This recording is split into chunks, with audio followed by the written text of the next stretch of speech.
Hello and welcome to the Rumblin' Man channel. I'm Rumblin' Man. This is a guitar and bass channel in which we review guitar and bass gear and also give tutorials as pertain to today's guitarists and bassists. If it's your first time here, I ask you to go ahead and hit the subscribe button, because if you love guitar reviews and demos and things like what you already heard, I think you'll really enjoy the content here on the Rumblin' Man channel. So please give me a subscribe.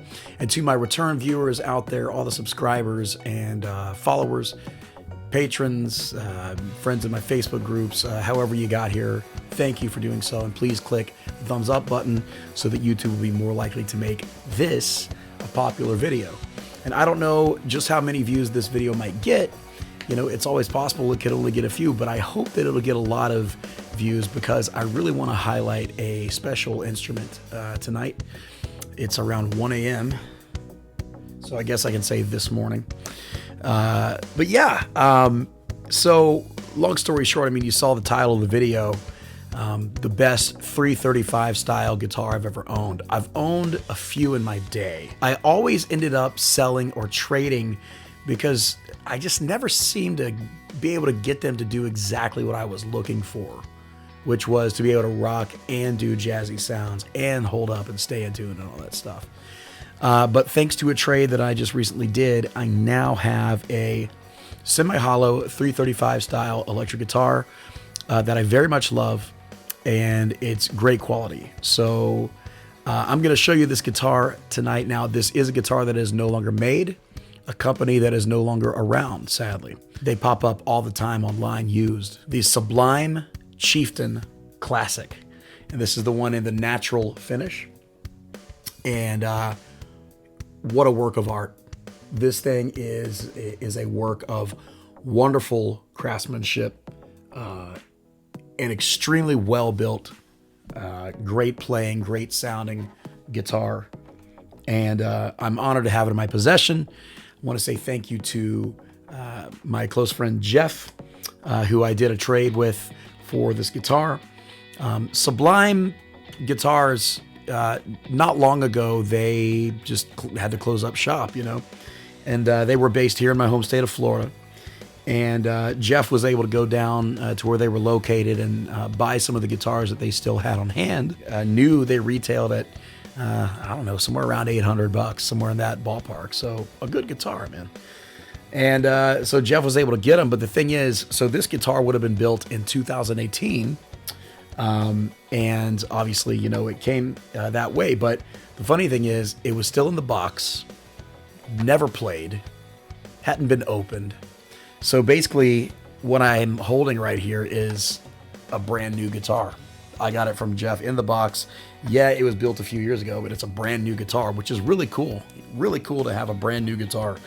And I truly love this thing. It actually usually sits in my living room, just because it's really pretty. My wife and I, we have 3 or 4 instruments that we put on display in the living room that are really pretty and really cool.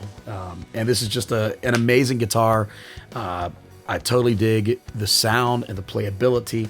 And I'm going to tell you some about this guitar today. But first, I just want to mention the sound. I want to mention the pickups. So In one of my most recent videos, I believe it was 2 of my videos ago, we reviewed a set of Gatekeeper pickups. And I mentioned something about maybe reviewing this guitar in that video.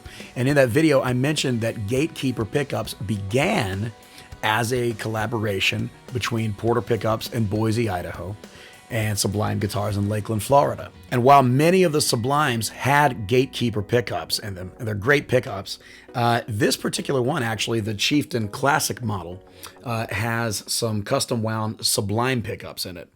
And I've got to say, they sound really good. I mean, they've got a great sound to them. Will I keep the stock pickups in it?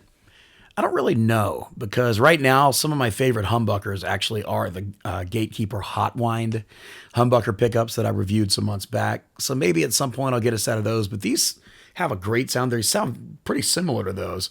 Nice and hot wound.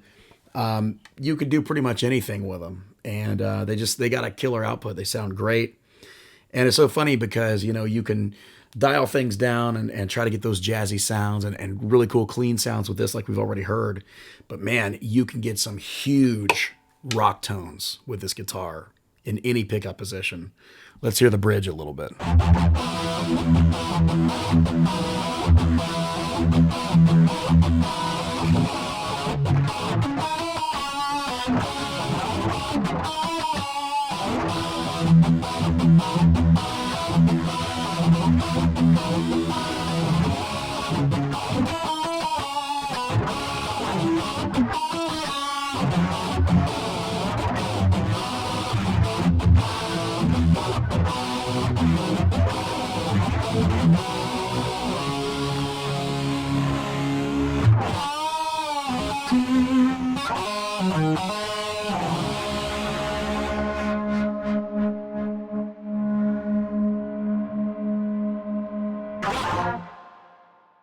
So yeah, and that's not even hearing the sound in the room. You know how it is playing a 335, how you can hear your actual playing on top of what's coming through the speakers, and it really sounds great in here.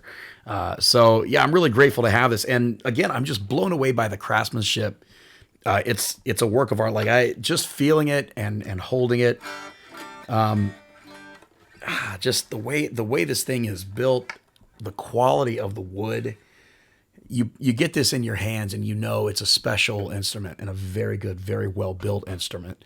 So if you see one of these up on Reverb, which there's a link in the description of this video that you can search for these on Reverb because you can find them. Or if you find one used, Facebook Marketplace, wherever you happen to find it, if you have the chance to grab one and you can afford to do so and you're in need of a 335 style guitar, I definitely recommend going for it. So we have a set neck, as you can see.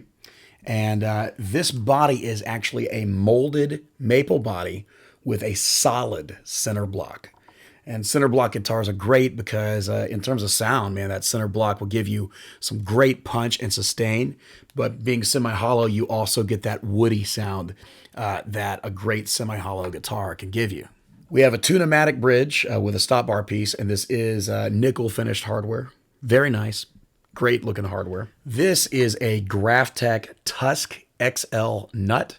So it's kind of like they already upgraded the crap out of this thing, you know what I mean? And then one of my personal favorite touches, these are Grover tuners. One of the most trusted names, maybe the most trusted name ever in the world of tuners. Just great appointments, premium appointments. I mean, you know, you throw in the Graphtec, the Grovers, you know, you're really set up for success out of the box. Yeah, real quick, let's hear one more demo. I'm just gonna play some lead guitar in a mix that I've been working on and just kind of let you hear a little more of what each one of the pickup settings can do in your mix.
So guys, I thank you so much for checking out this video today. It's been one of my shorter ones, but I just wanted to show you this awesome guitar and review it and just try to do it justice on YouTube, because I don't think of this as second rate or an afterthought in any way. Like, this is a really great guitar. I would recommend it over any Epiphone I've ever played. I'd recommend it over the Ibanez Art Cores, just about anything of a comparable price point. In terms of semi-hollow 335 style guitars, it's the best I've owned, you know, and maybe the best I've played. I'd still love to have like a full Gibson someday or a Gretsch, but yeah, it really rocks, guys. So get one if you can. Get one if you can. Thanks again for watching today's video. I really appreciate it. Make sure you're subscribed to the Rumbling Man channel, and make sure you give me the thumbs up button, and I will appreciate that very much. I'm also on social media, Facebook, Instagram, got a couple Facebook groups, so feel free to follow me on all of that stuff as well. I do have a Patreon as well, so you're more than welcome to get involved with the Rumbling Man channel. God bless you guys, and until the next video, I will see you soon. Peace.